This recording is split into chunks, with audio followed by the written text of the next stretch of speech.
Hey gang, what's going on? Juan here alongside Ryan and Keith with another special Square Roundtable because we have a superstar spotlight dedicated to one of WWE's finest superstars of all time, the Olympic gold medalist Kurt Angle. He's been gone from the company for years, but we love him, we miss him, and we are here with a two-part series where we're going to talk about his career. Not every single piece, because Kurt Angle, even though he wasn't in WWE for forever, for years upon years, the time that he was there, he left an impact that to this day, people still have dream matches about Kurt Angle. So before delving into this, everybody watching, make sure to drop your comments about what you love about Kurt Angle, and starting with Keith. What do you love about Kurt Angle? He is the perfect wrestler in my mind, where he can go be entertaining on the microphone and he can just bring it like nobody else can in the ring. I think you talked about how Kurt Angle wasn't in the WWE for all that long. The laundry list of amazing matches that Kurt Angle had during his career really just speaks for itself, you know? So that's why I think Kurt Angle left such a big impact, and I'm really excited to talk about him today. Yeah, Kurt Angle, there's really not many people who can say they did as much as he did in the span of time that he was there in the WWE, and he was just an amazing technical wrestler, just a complete natural. Obviously, a lot of that has to do with his amateur background and winning an Olympic gold medal in wrestling. And then the fact that his character, he was never afraid to make fun of himself, and I think that is what made his character awesome, because he knew how to do the humor, and then he knew when it was time for intensity that he could bring that too. Yeah, the three eyes really were it for Kurt Angle. Switching from WCW to WWE, he was the first guy that showed me you don't have to just be the wrestler. You don't just have to be the character. You can just be amazing at everything, whether it be a match against Shane McMahon, which we're going to get to eventually, to The Rock, Triple H. It doesn't matter. Kurt Angle made it work, and he was in the WWE for less than 10 years. He was signed in 1998, but he made his debut in 99, battling Shawn Stasiak in a nothing match, right? Like this was a guy that not a lot was known about him, and for that matter, he almost showed up at ECW as a full-time ECW roster member, but it was due to a segment involving, I believe, was Tommy Dreamer, right, Keith? The Sandman. The Sandman, yes. So involving that, it was ultra-violent. There is footage of him inside the ECW ring, and it always begs the question, what would have happened if, Kurt Angle hadn't seen that? He decided to stick around in ECW, and instead of talking about guys like Steve Corino at the later years of ECW, we could have been talking about Kurt Angle, but it didn't happen, and we got to be thankful for that. What do you guys think about Kurt Angle's initial run, where he had this, Olympic gold medalist character, which rightfully so, right? He deserved to have. He won the medal in '96. And that's what he really was there when he began. He didn't develop this out of world character. What did you guys think about that initially? As far as match quality goes, in my opinion, this is when Kurt Angle had some of his greatest matches. He hadn't really adapted to the WWF at the time style yet, so it was all just about go in, be a technical wrestling masterpiece, and then get out. Like, during this time, one of my favorite matches of all time happened, the triple threat at WrestleMania 2000 between himself, Chris Benoit, and Chris Jericho, a Great 2 out match. of 3 falls match. That match says everything about Kurt Angle's early career and just how great of a technical wrestler he was at that time. Yeah, and to complement that technical style, he went with the whole Olympic American hero type of gimmick. Three eyes, baby. Yeah, the three eyes: intensity, intelligence, and integrity. Did I do it I don't think I did it in the right order. I don't think you did. I think it's intensity, integrity, and then intelligence. And intelligence. There you go. That is the correct order. So he had this kind of role model character, but because he brought this kind of arrogance to it, this I'm better than you type of mentality, it was really a great way to just get heat from the crowd. Just always flaunting his gold medals in the crowd's face. And it was just amazing. And it worked perfectly because he backed up everything he said and you just hated him for it. Yeah, Kurt Angle was so good at that, being able to go in the ring, tell you about how great he is and why you should look up to him. And just, he had the most baby face, you want to smack him in the face look. Yeah. Talking about like glasses of milk and why your kid should look up to him, but you're a terrible, terrible parent. It was beautiful. And I think a lot of people initially thought he was just another guy. Oh, here comes another sports guy coming into the WWE, and then he didn't have this larger than life character. He was just a fact. That is something that he did in the Olympics, I should say. And then how much of a contrast from 99 to 2000. He had the triple threat match with Chris Benoit, Chris Jericho. So many awesome matches with those guys. He started adapting moves, the multiple German suplexes. He quickly figured out, okay, it's not just about being able to over-wrestle the other guy, out-wrestle the other guy. It's about this entertainment. And quickly you got to see that, especially leading up to his first WWF Championship run, which, as crazy as it may seem, this happened about a year later after his debut. I think a little bit more than that, but he went from just battling Shawn Stasiak to battling The Rock and Triple H. I hadn't seen a lot of this because I started watching WWF primarily just after this because I didn't have the channel. I watched WCW more so. So Keith, I want to give you the floor. Why was Kurt Angle almost put into the spot? Was he worthy of that? Absolutely. I think it's one of those situations where his body of work spoke for himself. You knew that you were seeing something special in Kurt Angle at the time. Even myself watching during that time, seeing him just shoot up so fast, it felt like Kurt Angle needed to be there. And sure enough, they gave him the ball and he ran with it. Yeah, I mean, this is actually right when I first started watching wrestling. I believe like immediately when I started watching, The Rock was still champion, but I was only a few weeks into watching SmackDowns because I couldn't even watch Raw at the time. And Kurt Angle had become champion at No Mercy. And I think there's a lot to be said that in the year 2000, Kurt Angle, a guy who had only been in the company just over a year, became WWF champion when you're amongst the likes of The Rock, Triple H, Undertaker, very much still in the height of their careers. Steve Austin had just returned, I believe. So the fact that they had faith to put Kurt Angle as the champion, I think says so much about his ability. And when I first started watching, Kurt Angle was really the first guy in wrestling I really hated. And obviously in the fan way, and I booed the heels and I cheered the faces. And I could not stand Kurt Angle when I first started watching. So in your mind, Ryan, does that speak to how well Kurt Angle's character was at the time, where you had some of the strongest personalities in wrestling ever at their peak at that moment? Like it is after the whole Austin McMahon thing, so there is a case there. But Kurt Angle stood out above all of those personalities as the person you hated the most. Oh, absolutely. And I mean, obviously him being the bad guy champion definitely went a long way for that. But no, the way his character was just so perfect you just wanted to hate him. You wanted to see him get beat. And he did that so well. And I think something that doesn't get mentioned enough, we had the Attitude Era, right? And when you looked at WWE or WWF at the time, you initially went to Mankind, Mick Foley, The Rock, Stone Cold, Triple H, a DX. It was very familiar, right? It was all these guys.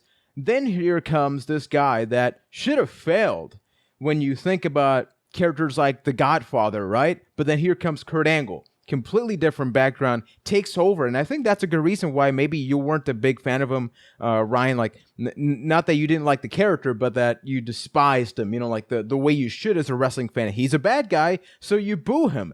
And it's because it was somebody new moving into the house, and everybody was sort of resistant because you were breaking that mold. You were adding other people into it, but he fit in so well. And the fact that they did that, they took a huge risk. More so than when Chris Jericho first came in. Jericho came in, cut a promo with The Rock, and did a lot of nothing for a good while. Kurt Angle, he became European champion, Intercontinental champion, had those feuds, but along the way... At the same time.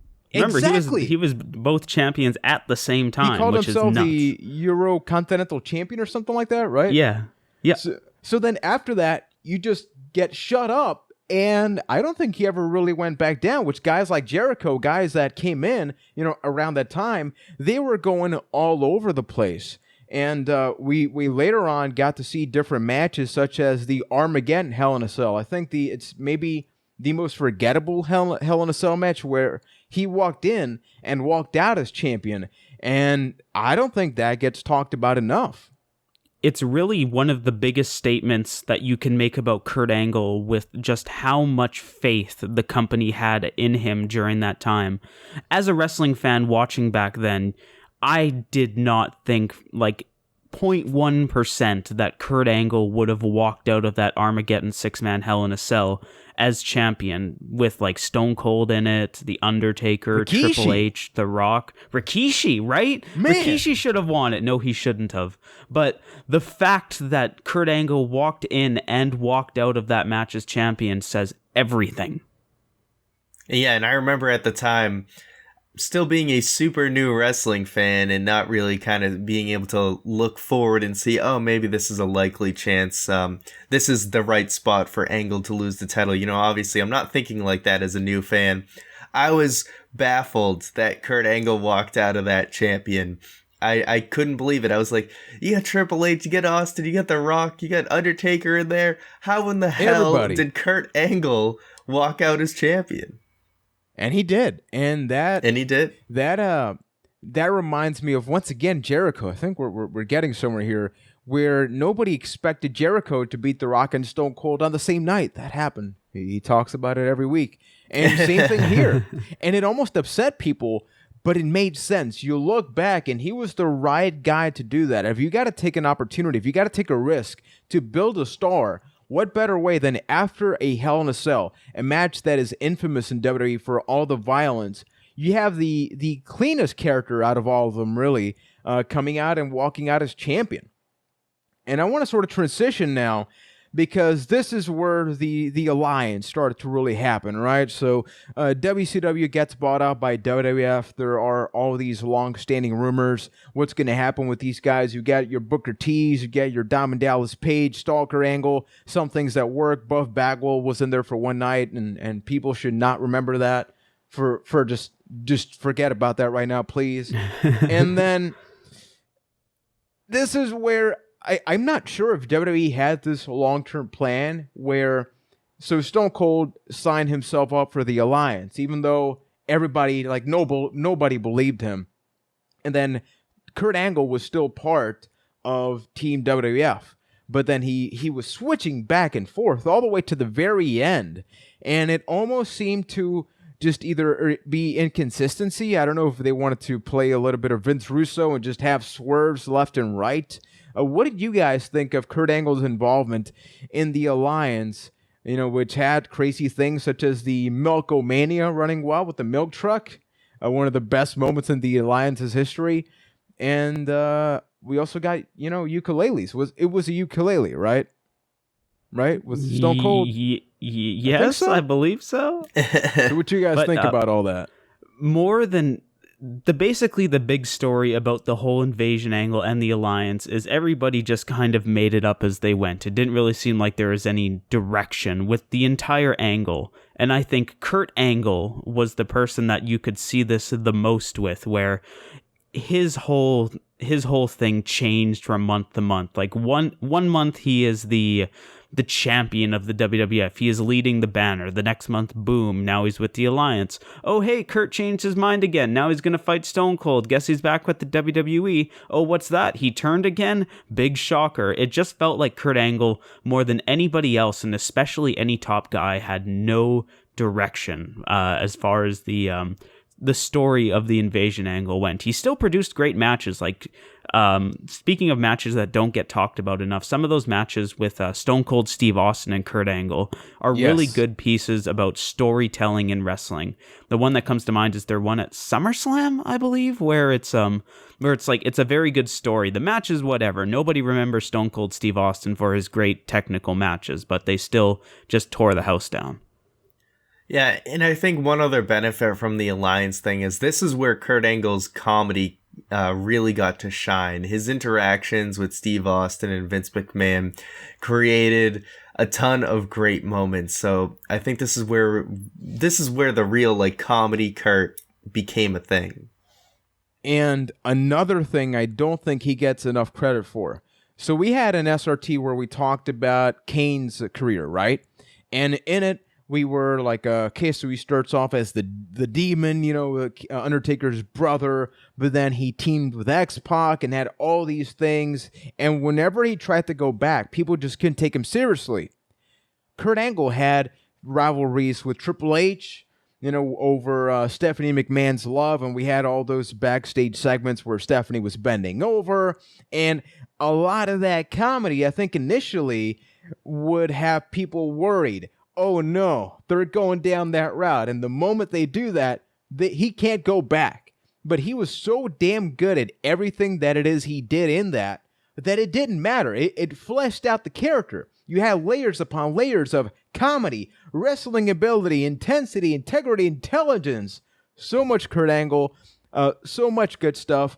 Were you ever concerned at some point that maybe it was a little bit too much, considering he made his debut in 99? And we're only talking about 2 years of Kurt Angle as of this point, and he is one of the huge question marks. Oh, is he going to turn on Team WWF? A guy that's only been in the company 2 to 3 years at this point is one of the top dogs in the company.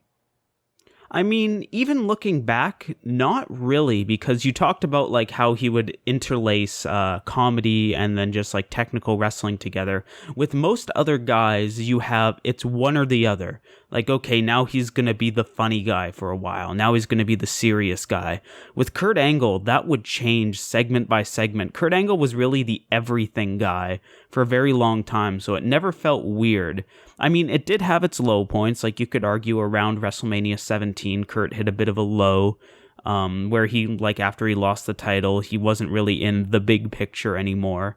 For a little while, anyway, and then, but for the most part, I never really felt worried about Kurt Angle, even as a little fan back then, and looking back, still feel the exact same way.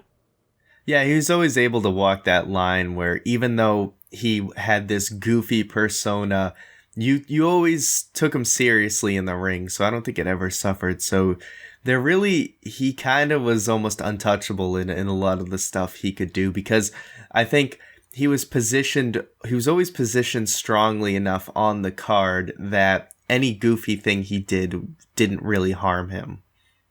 And he was so great at that. The closing example I want to bring up for this part here is his rivalry with Shane McMahon, the owner of WCW. This right here is what made me a longtime fan of the WWF. As I bring up often, I was trying to make that transition, but just for whatever reason, the King of the Ring match in 2001, where after battling everybody, right? You're battling your Stone Colds, your Triple H's, your, later on with the Alliance, all of these things are happening. Here's a non-wrestler in Shane McMahon, who's one of my favorites of all time at that point because he was so entertaining in that. He had an outstanding match. One of the matches that I dare say I've watched the most out of WWF/WWE. He made it work. He was able to convey that story, that pain, all the way to the end of the match where it looks like both men are dead. And ideally, everybody should have been thinking, what the hell? Shane's not a wrestler. Why is Kurt Angle almost dying here, right?